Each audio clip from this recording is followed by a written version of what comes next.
Hello student. अपना topic चल रहा था विषम चक्रीय यौगिक। विषम चक्रीय यौगिक में भी हम उस कैटेगरी कंपाउंड के बारे में बात कर रहे थे जिसमें दो वलय फ्यूज्ड है आपस में।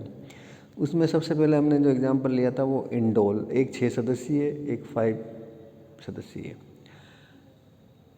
बेंजीन और पिरोल रिंग दोनों फ्यूज्ड है, उन कंपाउंड के बारे में हम चल रहा था। उसके बारे में हमने पहले जो अभी तक चल रहा था उसका कैसे उसको सिंथेसिस किया जाता है, तो उसमें अलग अलग विधियाँ थी कि जैसे उसको हमने फिशर इंडोल सिंथेसिस था, मेडुलोंग सिंथेसिस था, रिसर्च सिंथेसिस था और बेसलैंड इंडोल सिंथेसिस था। तो ये अलग अलग विधियाँ थी जिसके द्वारा हम सिंथेसिस करते हैं। और इसके बारे में भी हमने पढ़ा है कि ये कहाँ पाया जाता है, कोलतार में, चमेली में, संतरे के फूल में भी पाया जाता है, इंडिकोटीन एल्कलॉइड में भी ये पाया जाता है, ग्लाइकोसाइड्स में भी ये पाया जाता है। हम लैब में इसको कैसे सिंथेसाइज करते हैं उसके बारे में हमने बातचीत की। अब हम बात करते हैं इसके भौतिक गुण और उसके रासायनिक गुणों के बारे में। सबसे पहले हम बात करते हैं इसके भौतिक गुणों की। इंडोल एक रंगहीन क्रिस्टलीय ठोस है जिसका गलनांक 52 डिग्री सेंटीग्रेड होता है। यद्यपि इसकी रासायनिक अभिक्रियाएं पिरोल के समान होती है, परंतु बेंजीन वलय के साथ जुड़े होने से यह कई अन्य अभिक्रियाएं भी देते हैं। इसके स्पेक्ट्रोस्कोपीय गुण पिरोल की समान ही होते हैं। अब हम इसकी बात करते हैं संरचना और इसकी एरोमेटिकता की। चूँकि इंडोल में पिरोल और बेंजीन वलय समतल अवस्था में जुड़ी होती है, अतः यह 10 पाई इलेक्ट्रॉन का चक्रीय एरोमेटिक तंत्र बन जाता है, जिसमें प्रत्येक कार्बन परमाणु को sp2 संकृत अवस्था में होता है। इंडोल की अनुनादी ऊर्जा 47 से 49 किलो कैलोरी होती है। इंडोल की हमने निम्नलिखित अनुनादी संरचना और अनुनादी संकर हमने बना रखा है कि इसकी हमने कितनी 6 संरचनाएं बनाई। एक मुख्य संरचना जो इसका अनुनाद संकर बोलते हैं। फिर हमने देखा कि नाइट्रोजन के ऊपर युग्म के जो 5 इलेक्ट्रॉन युग्म है वो अपने पास में स्थानांतरित कर रहा है। फिर किस तरह से नाइट्रोजन का जब इलेक्ट्रॉन युग्म इस पास वाले बॉन्ड के पास आ गया, इसके ऊपर पॉजिटिव चार्ज आ गया और ये जो बॉन्ड था वो कहाँ शिफ्ट हो गया, अगले वाले कार्बन पे, तो यहाँ पे ऋण आवेश आ गया। तो इस तरह से ये ऋण आवेश अलग अलग पोजीशन पे डीलोकलाइज्ड हो रहा है। सभी में अलग अलग पोजीशन पे डीलोकलाइज्ड हुआ है और नाइट्रोजन के ऊपर पॉजिटिव चार्ज है। तो यानी कितनी हमने 5 इसकी रिजोनेटिंग संरचनाएं बनाई। तो दैट मीन्स इसकी रिजोनेटिंग संरचनाएं बन रही तो ये स्टेबल भी है और इसकी अनुनादी ऊर्जा भी है। हालांकि बेंजीन और इनसे तो इनकी कम है, तो उसकी स्टेबिलिटी उसकी तुलना में तो कम होगी, लेकिन ये एरोमेटिकता शो कर रहा है क्योंकि इसमें 10 पाई इलेक्ट्रॉन है, समतल प्लेन चक्रीय संरचना है, अनुनादी संरचनाएं बन रही है, इलेक्ट्रोफिलिक सब्स्टिट्यूशन रिएक्शंस देगा, तो इस वजह से ये अनुनादी गुण भी रखता है। अब हम बात कर रहे थे कि एरोमेटिकता के कारण इंडोल योगात्मक अभिक्रियाओं की तुलना में प्रतिस्थापन अभिक्रिया आसानी से देता है। सबसे पहले देखें हम इलेक्ट्रोस नहीं प्रतिस्थापन अभिक्रिया, इतनी सारी इसके पास पोजीशन अवेलेबल है, कौन से वाली पोजीशन में ये प्राथमिकता से देगा। तो इंडोल की अनुनादी संरचनाओं में 2, 3 व बेंजीन वलय की 6 स्थिति पर इलेक्ट्रॉन घनत्व अधिक होता है। अतः इलेक्ट्रॉन्स नहीं 2, 3 व 6 स्थितियों पर आक्रमण कर सकता है, परंतु अधिकांश इलेक्ट्रोस्नेही प्रतिस्थापन स्थिति 3 पर ही होती, क्योंकि स्थिति 2 व 6 पर इलेक्ट्रॉन स्नेह के आक्रमण से प्राप्त मध्यवर्ती कार्बोनियम आयन का स्थायित्व बेंजीन वलय की एरोमेटिकता नष्ट होने के कारण स्थिति 3 पर आक्रमण के प्राप्त मध्यवर्ती तुलना में कम होता है। तो हम तीनों पे पोजीशन पे देखते हैं कि कौन कौन से अनुनादी संरचनाएं बन रही है, कौन सी स्टेबल है, कौन सी स्टेबल नहीं है और क्यों है उसके अंदर। जैसे हम सबसे पहले देखें पोजीशन 3 पर अटैक करा अगर कोई इलेक्ट्रोफाइल, तो हमने जब पोजीशन 3 पर अगर कोई अटैक करता है तो 3 संरचनाएं बन रही है इसमें। इन 3 संरचनाओं में एक चीज़ कॉमन, किसी पे भी इलेक्ट्रोफाइल अगर 3 पे अटैक कर रहा है तो कहीं पे भी बेंजीन वलय की एरोमेटिकता नष्ट नहीं हो रही है। तीनों स्ट्रक्चर में साफ दिख रहा है। नाइट्रोजन के ऊपर पॉजिटिव चार्ज है 2 संरचनाओं में, एक के ऊपर नहीं है। तो अलग अलग संरचनाएं बन रही है, इसमें किसी भी संरचना में एरोमेटिकता का नष्ट नहीं हो रही। अब हम बात करें सेकंड पोजीशन पर। अब इसमें अस्थायी संरचनाएं प्राप्त हो जिनमें दोनों वलयों का एरोमेटिक स्ट्रक्चर नष्ट हो जाता है। इसमें तो एक का हो रहा है, लेकिन इसमें क्या हो रहा है कि जब अगर वो सेकंड पोजीशन पे अटैक करता है इलेक्ट्रोफाइल तो 2 संरचनाएं बन रही है, तो दोनों ही वलय में क्या हो रहा है कि हम देखा कि एक संरचना जो बन रही है उसमें एरोमेटिकता नष्ट हो गई। ठीक है, 6% आक्रमण करते इसमें भी अस्थायी संरचना में दोनों वलय की एरोमेटिकता नष्ट हो जाती है। हम अगर बेंजीन वलय के 6 पोजीशन पे अगर अटैक कर रहे हैं तो इसमें भी क्या हो रहा है कि इसमें दोनों वलय की एरोमेटिकता नष्ट हो रही है। तो जब एरोमेटिकता नहीं तो नेचुरल अनस्टेबल होगा। तो 6 और 7 2 की पोजीशन पे अटैक करने पर अनस्टेबल स्ट्रक्चर बनते हैं। स्थिति 3 पर किसी समूह के जुड़े होने की स्थिति में प्रतिस्थापी स्थिति 2 पर होता है। स्थिति 2 और 3 दोनों पर यदि किसी समूह के जुड़े होने की स्थिति में इलेक्ट्रॉन्स नहीं का आक्रमण स्थिति 6 पर होता है। अब हम कुछ एग्जांपल्स लेते हैं कौन कौन सी, जो सभी जानते हैं कौन कौन सी कॉमन से इलेक्ट्रोफिलिक सब्स्टिट्यूशन रिएक्शंस हैं। इंडोल की कुछ इलेक्ट्रॉन्स नई प्रतिस्थापन अभिक्रियाएं निम्न प्रकार है। नंबर 1 नाइट्रीकरण। इंडोल की अधिक क्रियाशीलता के कारण मोनोनाइट्रो उत्पन्न आसानी से नहीं बनाया जाता है।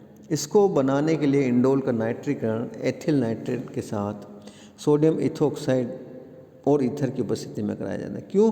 क्योंकि 5 सदस्यीय वलय, जैसे हमने देखा कि पिरोल की वलय हाईली एक्टिवेटेड होती है, क्योंकि जो 6 पाई इलेक्ट्रॉन है वो 5 का नंबर ऑफ एटम्स पे। तो इसमें भी क्या नंबर ऑफ एटम्स जो है वो कम है और इलेक्ट्रॉन डेंसिटी ज़्यादा हो गई, तो वलय क्या ज़्यादा एक्टिवेटेड होगी, ज़्यादा एक्टिविटी होगी तो वो इलेक्ट्रोफिलिक सब्स्टिट्यूशन रिएक्शन फास्ट दे। अब आपको अगर चाहिए कि 3 नाइट्रो इंडोल बने तो हम इसमें किसके साथ अभी क्या कराते हैं, मोनोनाइट्रो उत्पन्न आसानी से नहीं बनते, इसलिए हम इसको क्या एथिल नाइट्रेट और सोडियम इथोक्साइड के साथ ईथर की उपस्थिति में अभी। इसी तरह से सल्फोनेशन करें तो इंडोल का सल्फोनीकरण सल्फर ट्राइऑक्साइड के साथ 120 डिग्री सेंटीग्रेड pyridine की उपस्थिति में कराया जाता है तथा इंडोल 2 सल्फोनिक एसिड बनता है। क्या कर रहे हैं हम, इंडोल है उसके SO3 के साथ pyridine की उपस्थिति में 120 डिग्री सेंटीग्रेड पर करा रहे हैं, तो क्या बन रहा है, इंडोल 2 सल्फोनिक अम्ल। तीसरा हैलोजनीकरण। इंडोल के क्लोरीनीकरण के लिए सल्फ्यूरिल क्लोराइड के साथ अभिक्रिया कराई जाती है। किसके साथ हम अभिक्रिया कराते हैं, SO2Cl2 के साथ।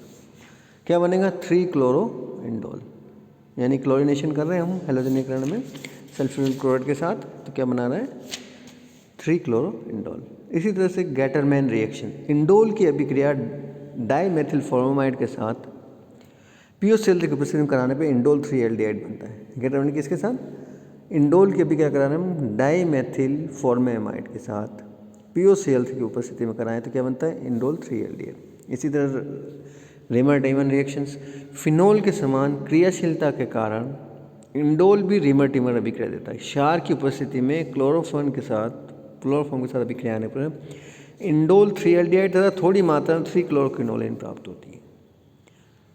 ठीक है, रीमर टीमर अभिक्रिया कराएं कि किसकी वजह से, क्षार और क्लोरोफॉर्म की उपस्थिति में, तो क्या बन रहा है, इंडोल 3 एल्डिहाइड मूल उत्पाद है, साथ में थोड़ा सा 3 क्लोरोक्विनोलिन बनता है। इसी तरह हम इसका एसिटाइलेशन करें।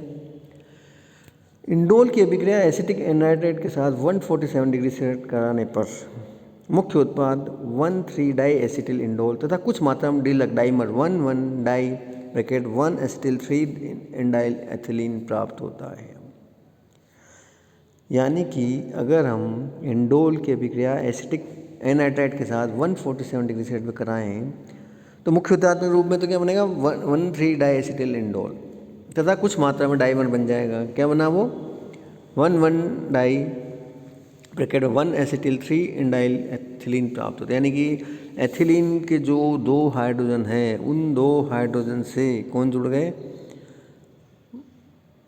1 एसिटिल 3 इंडाइल, 2 हाइड्रोजन को हमने रिमूव कर दिया, उसकी जगह कौन लग गए, 1 एसिटिल 3 इंडाइल एथिलीन प्राप्त हो। इसी तरह से मैनिच रिएक्शंस। इंडोल की अभिक्रिया फॉर्मल्डिहाइड और डाइमेथिल एमीन के साथ कराने पर, मैनिच रिएक्शन क्या होता है, फॉर्मल्डिहाइड और डाइमेथिल एमीन के साथ कराने पर 3 डाइमेथिल एमिनोमेथिल इंडोल बनता है। इंडोल है, फॉर्मल्डिहाइड है, डाइमेथिल एमीन है, इसके साथ हमने अभिक्रिया कराई तो क्या बना,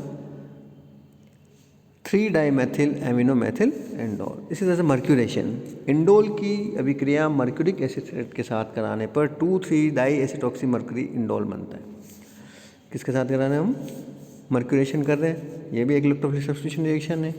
क्या बन रहा है, 2,3 डाई एसिटॉक्सी मर्क्यूरी इंडोल। इसी तरह से कपलिंग रिएक्शन या युग्मन अभिक्रिया। डाईएजोनियम लवण के साथ युग्मन अभिक्रिया कराने पर 3 एरिल एजो इंडोल प्राप्त होता है। किसके साथ हम अभिक्रिया करा रहे हैं? डाइजेनियम सॉल्ट के साथ अभिक्रिया कराते हैं, कपलिंग रिएक्शन है, क्या बनेगा? 3-फेनिल एजोइंडोल। ये सारी रिएक्शंस थी इलेक्ट्रोफिलिक सब्स्टिट्यूशन रिएक्शंस। अब हम बात करें अपचयन की, सेकंड कैटेगरी। इंडोल का अपचयन तीनों हाइड्रोक्लोरिक अम्ल के साथ अथवा अम्लीय माध्यम में विद्युत अपघटनीय अपचयन कराने पर 2,3-डाइहाइड्रो इंडोल प्राप्त होता है, इंडोलिन जिसको बोलते हैं। क्या हो रहा है? इंडोल का अपचयन करा रहे हैं हम, टीन और HCl या अम्लीय माध्यम विद्युत अपघटनीय अपचयन कराने पर क्या बना? इंडोलिन या 2,3-डाइहाइड्रो इंडोल। इसी तरह से रेने निकल उत्प्रेरक की उपस्थिति में इंडोल का हाइड्रोजनीकरण कराने पर 2,3-डाइहाइड्रो इंडोल बनता है, जो पुनः अपचयन के द्वारा ऑक्टाहाइड्रो इंडोल देता है। प्लेटिनम उत्प्रेरक की उपस्थिति में हाइड्रोजनीकरण से भी यही उत्पाद बनता है, चाहे हम रेने निकल से कराएं चाहे प्लेटिनम को इसका हाइड्रोजनीकरण करें। तो क्या बना? पहले 2,3-डाइहाइड्रो इंडोल बना, फिर इसका फर्दर हाइड्रोजनीकरण हुआ तो क्या बना? ऑक्टाहाइड्रो इंडोल। इंडोल का हाइड्रोजनीकरण रेने निकल की वजह से 225 डिग्री सेंटीग्रेड पर कराने पर, अगर हमने 225 डिग्री सेंटीग्रेड कर ले लिया तो पिरोल की वलय टूट जाएगी। रेने निकल की उपस्थिति में हाइड्रोजनीकरण कराना किस पे? 225 डिग्री सेंटीग्रेड। तो क्या बना? 2-मेथिल-1 एमिनोसाइक्लोहेक्सेन, यानी कि एरोमेटिकता सब कुछ नष्ट हो जाएगी। इसी तरह से इसकी रिएक्शन हम बात करें योगात्मक अभिक्रिया। एप्रोटिक विलायक में, यानी कि जिसमें प्रोटॉन नहीं, में इंडोल की अभिक्रिया हाइड्रोजन क्लोराइड के साथ कराने पर द्विलक बनता है। अगर हम एप्रोटिक विलायक के रूप में, यानी कि जिसमें प्रोटॉन ना हो या H नहीं हो, तो क्या बनता है? जैसे हमने ले लिया हाइड्रोजन क्लोराइड के साथ अभिक्रिया करने, क्या बना? डाइमर बना। किसका?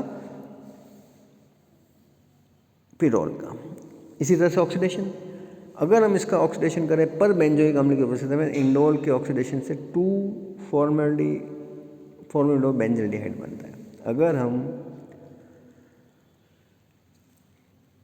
इंडोल का ऑक्सीडेशन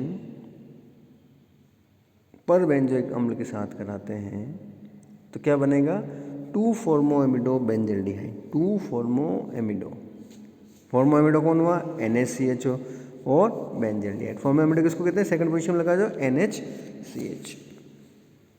लास्ट में हम बात करें इसके अम्लीय गुणधर्म की। इंडोल में द्वितीयक एमिनो समूह NH होता है, परंतु इसके नाइट्रोजन परमाणु पर उपस्थित इलेक्ट्रॉन का एकाकी युग्म पिरोल वलय का एरोमेटिक षष्ठक बनाने में काम आ जाता है। अर्थात प्रोटॉन को देने के लिए इलेक्ट्रॉन युग्म उपलब्ध नहीं हो पाता है, यानी कि जो पिरोल है उसमें जो नाइट्रोजन के पास लोन पेयर है वो अवेलेबल नहीं है किसी को देने के लिए।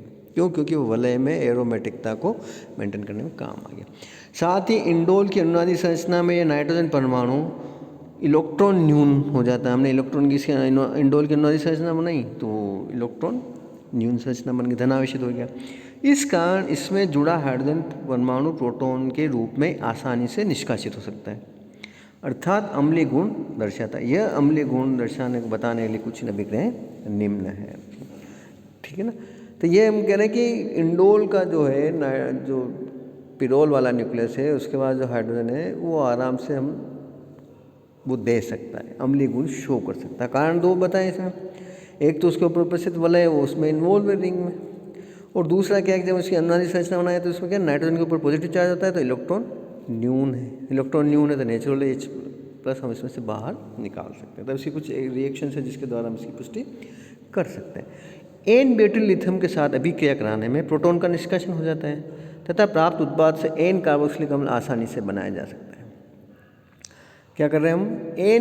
इस इंडोल की अभिक्रिया N-ब्यूटिल लिथियम के साथ करा रहे हैं तो क्या बना? लिथियम इंडोल बना। उसका हमने CO2 के अम्ल की उपस्थिति CO2 से अभिक्रिया कराई तो क्या बनाई? N-कार्बोक्सिलिक अम्ल आसानी से रहता है। इसी तरह से अगर हम इसकी अभिक्रिया ग्रिग्नाक रिएजेंट के साथ क्रिया से एल्केन प्राप्त होते हैं, ग्रिग्नाक अभिक्रिया के साथ अभिक्रिया में एल्केन प्राप्त होते हैं। साथ में बने इंडोल मैग्नीशियम हैलाइड से दूसरे यौगिक संश्लेषित किए जा सकते हैं। RMgX के साथ हमने अभिक्रिया कराई, वही H आसानी से अम्लीय प्रकृति का है तो क्या बना? इसे इनके ऊपर MgX जुड़ गया, माइनस और प्लस से आज हम बता ही रहे। इंडोल मैग्नीशियम हैलाइड बना और साथ में क्या बना? एल्केन बना। इसका हम इंडोल मैग्नीशियम हैलाइड का उपयोग अन्य यौगिकों के सिंथेसिस में कर सकते हैं। इंडोल का सोडियम लवण आसानी से बन जाता है, जो एल्किल हैलाइड के साथ क्रिया से एन एल्किल एमाइड बनता है। इंडोल वही हमने कहा ना कि प्रोटॉन दे सकता है, अम्लीय गुण से शो कर रहा है, तो इंडोल का क्या बन गया, सोडियम लवण बन गया। इस सोडियम लवण को हमने किसके साथ, एल्किल हैलाइड के साथ अभिक्रिया कराई, एल्किल हैलाइड के साथ अभिक्रिया क्या बना, एन एल्किल इंडोल। तो हमने इन सारे तीनों रिएक्शन से ये देखा कि इंडोल में क्या है, अम्लीय गुणधर्म है, यानी कि वो प्रोटॉन आसानी से रिलीज कर सकता है। तो ये सब सारे बारे में किसके बारे में था, इंडोल के बारे में। Thank you.